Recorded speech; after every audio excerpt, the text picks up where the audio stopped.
ରାଣ ପକେଇ ଦେଇଛି। ବିବେକ ନା ବଡ଼ ଲୋକ ହବାର ମୋହ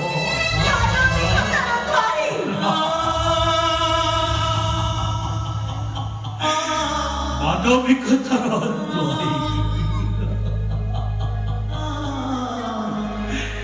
ମୁଁ ଠିକ ବୁଝିଗଲି ଲିସା, ମୁଁ ଠିକ ବୁଝିଗଲି।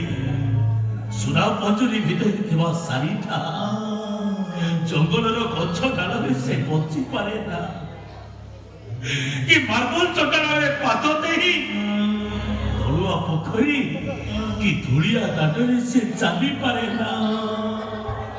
ତବେ ସେଇ ଲିସା ନା ଯିଏ ଦିନେ ରାତିରେ ଆତ୍ମହତ୍ୟା କରିବାକୁ ଚାହୁଥିଲା। ମତେ ବଞ୍ଚେଇବା ତମର ଭୁଲ ଥିଲା। ତବେ ସେଇ ଲିସା ନା